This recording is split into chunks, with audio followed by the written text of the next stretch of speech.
I'm going to talk about the American Chemical Society test. It's for CHM2045. Just general, it's chemistry 1. But there's a cumulative final exam that I assume most students have to take if they want to continue on into further chemistry classes. I'm just going to give my quick experience on it and give a couple tips and pointers to help out other people that might be, struggling to pass chemistry or Chem 1.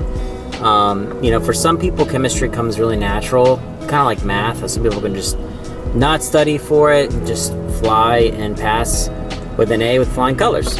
And then there's people like myself that I did only have to take it once, but I had to put the work in. I was studying multiple hours a week, 2 to 3 hours every other day. I had a tutor. And I didn't get an A in the class. I got a B+.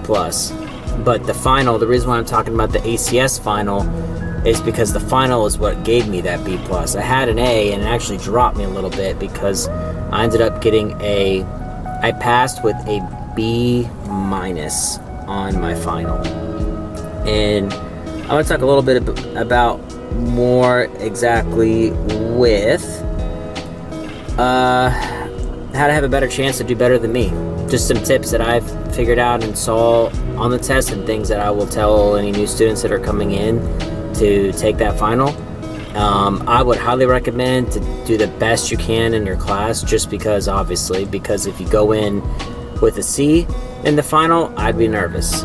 I'm not trying to make anybody nervous, but if I went in with a C, I myself would be somewhat nervous. So I would first do my best to get the best grade you can in class. So I'm sure that's what everybody strives for anyways, but do the best that you can in class to, if you can, just shoot for going in the final with a B, a mid B, like an 85 or maybe close to an A. That way you have a little bit of wiggle room. If you have an A in the class or if you have a high B in the class, more than likely you understand the material. But the biggest thing I saw with the ACS was the time. It was the time limit that I had with the ACS. In the state of Florida, it was an hour and 50 minutes. And I felt like it went super fast for me because I'm a slow test taker. So understand the time. Understand that you really only have I think it's right around 2 minutes or less per question. You got to keep it moving.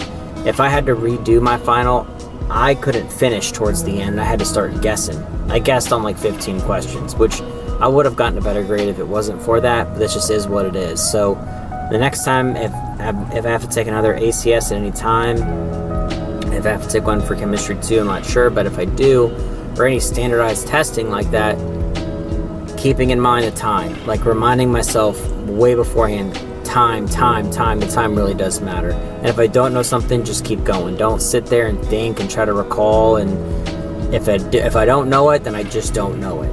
That would be the one thing I would change.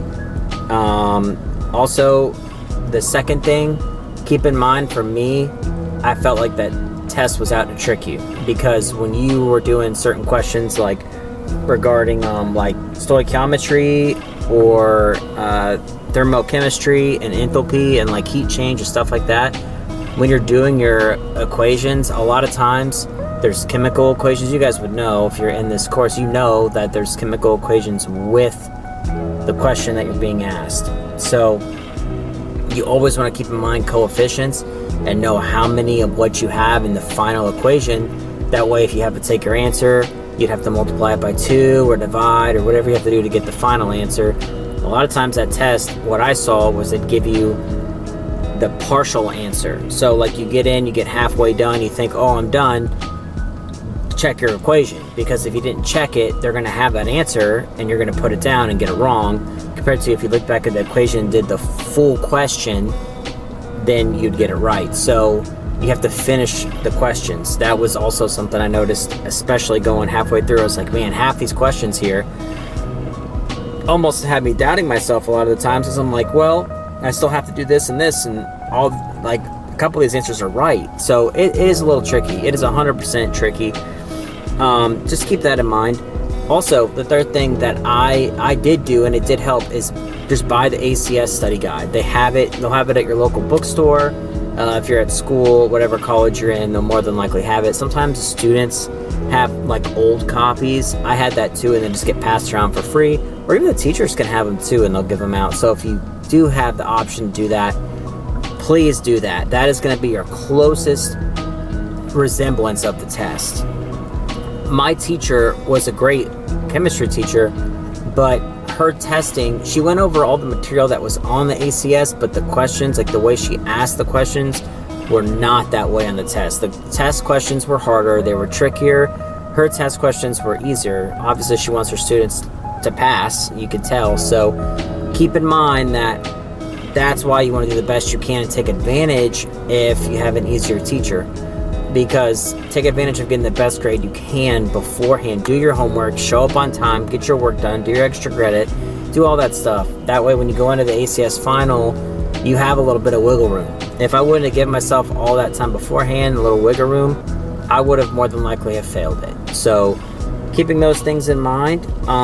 Also, the last thing I would say, and we all know a lot of these things, but just don't cram. I understand if you're busy, you're working a couple jobs or 2 jobs or even a job and you're busy, you have responsibilities, things to take care of. Totally get that. But if you want to get a good grade on that test and you want to pass it with minimum of a B, then you need to study. You have to put the work in, but it's over time. That's what I've seen, especially being an older student now. It's a day-by-day basis. It's doing a little bit of chemistry every single day. So when you're studying for the whole semester, you're really studying for the final as well.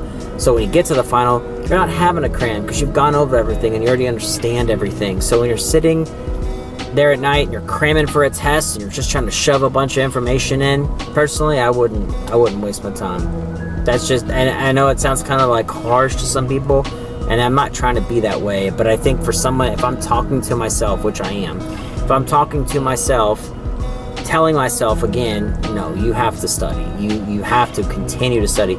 I did. So I did the best that I could. I ended up coming out of the class with a B+. So I did good. An A is great, is better, but I'm not gonna argue. So it is what it is. And then the last thing is, you don't have to be perfect, and I don't think anybody requires that of you. So I do notice there are a lot of students and that are in school that really do put a lot of pressure on themselves. I understand, especially if you're trying to get into a good school, but at the same time, like, be kind to yourself.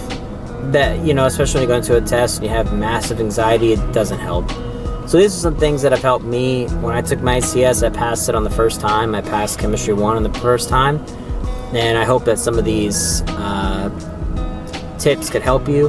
And if you have any questions, just leave them down below. But yeah, it's just my experience. So I'll talk to you guys soon.